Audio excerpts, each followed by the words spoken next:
नमस्कार विद्यार्थी मित्रांनो, आज आहे 2 जुलै आणि 2 जुलैचे जेवढे पण एक्झामच्या दृष्टिकोनातून जेवढे महत्त्वपूर्ण प्रश्न बनू शकतात ते आज आपण बघून घेऊया. चला. केंद्रीय मंत्री अमित शहा यांनी राष्ट्रीय हळद महामंडळाचे उद्घाटन केले. त्यांचे मुख्यालय कुठे आहे? निजामाबाद, तेलंगणा. निजामाबाद कुठे आहे? तेलंगणामध्ये आहे. आता हळद मंडळ, टर्मरिक बोर्ड. उद्दिष्ट हळदीचे संशोधन आणि उत्पादनासाठी वाढीसाठी एक विशेष मंडळ स्थापन करण्यात आलं. स्थापन कधी करण्यात आलं? 14 जून 2025 ही डेट विचारली जाऊ शकते. मुख्यालय कुठे आहे? निजामाबाद, तेलंगणामध्ये आहे. पहिले अध्यक्ष पिल्ले गंगा रेड्डी. आणि कुठल्या मंत्रालयाने स्थापन केलं? वाणिज्य उद्योग मंत्रालय, ministry of commerce and industry. हळदाबद्दल तर गोल्डन स्पाइस म्हणून नावाने ओळखले जाते. भारतात जगातील सर्वात मोठा उत्पादक, उपभोक्ता आणि निर्यातदार देश आहे. जगातील 70% हळद हे भारत उत्पादन करतात आणि भारतामध्ये महाराष्ट्र राज्य हा अग्रेसर राज्य आहे हळद उत्पादनामध्ये. रॉचे नवीन प्रमुख म्हणून कोणाची नियुक्ती करण्यात आलेली आहे? तर पराग जैन. पराग जैनची रॉचे नवीन प्रमुख म्हणून नियुक्ती करण्यात आलेली आहे. तर रॉची स्थापना 1968 मध्ये झाली. मुख्यालय नवी दिल्ली, इंडिया येथे आहे. आताचे पराग जैन आहेत. फर्स्ट रामेश्वरम राव होते. हे आहेत पराग जैन. पिक्चर लक्षामध्ये ठेवा, पिक्चरमुळे मेमरी स्ट्रॉंग होत असते. अलीकडे चर्चेत असलेले करैया चल्ली बेट कुठे आहे? हे आहे तामिळनाडूमध्ये स्थित आहे. सध्या हे वादाचा मुद्दा झालेला आहे. त्याच्यामुळे हे क्वेश्चन डायरेक्टली येऊ शकते ग्रुप डी किंवा ग्रुप सी मध्ये. अलीकडेच कोणत्या देशाने S2A रॉकेटद्वारे हवामान बदल निरीक्षण उपग्रहाचे प्रक्षेपण केलेलं आहे? तर याचं उत्तर आहे जपान. जपानने S2A रॉकेटद्वारे हवामान बदल निरीक्षण उपग्रह GOSAT GW याचे यशस्वीपणे प्रक्षेपण केले. हा उपग्रह हवामान बदल कमी करण्यासाठी टोकियोने सुरू केलेला एक प्रयत्नाचा भाग आहे. ही S2A रॉकेटची शेवटची उडाण होती, ज्यास भविष्यात S3 रॉकेट बदलले जाणार आहे. हे आहे जापान. हे इथं जापान आहे छोटासा. हे आपला पॅरा भारत. आणि जपानची राजधानी टोकियो आहे. जपानची करन्सी जापनीज येन आहे आणि प्राईम मिनिस्टर शिगेरू इशिबा आहेत. जपानबद्दल अतिरिक्त माहिती बघून घेऊया.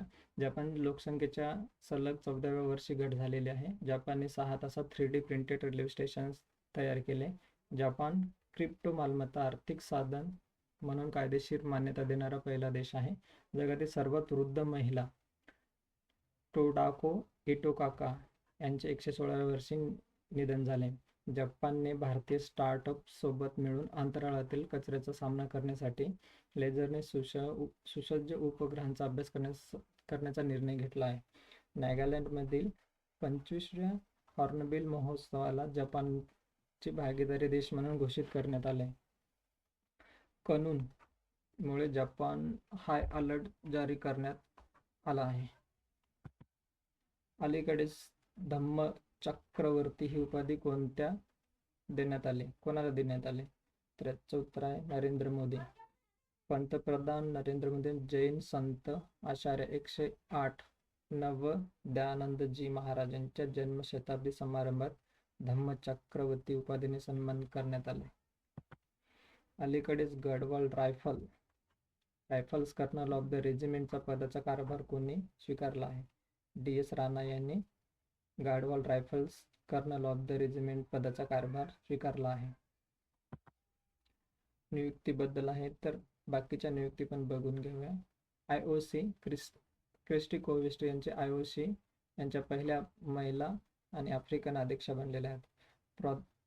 प्रोफेसर सुमन चक्रवर्ती यांचे IIT खरगपूर यांचे संचालक म्हणून नियुक्ती झाली.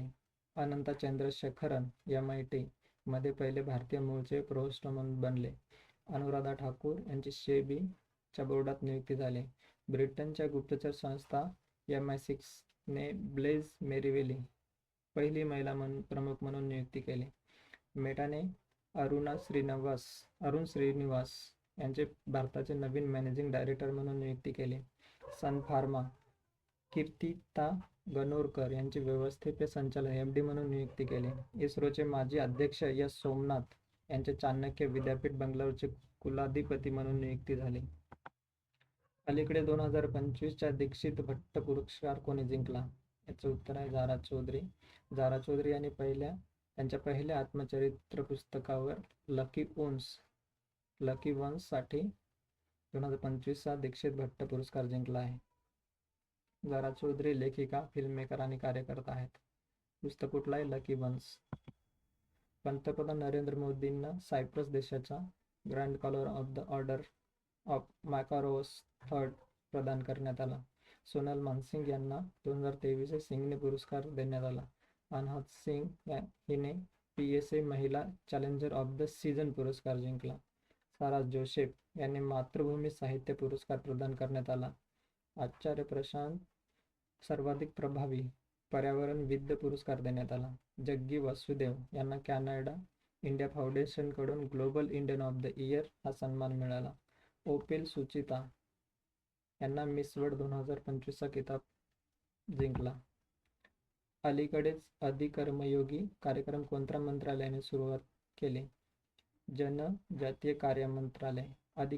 कर्मयोगी हा कार्यक्रम जनजातीय मंत्रालयाने देशभरात सुरू केलेला आहे.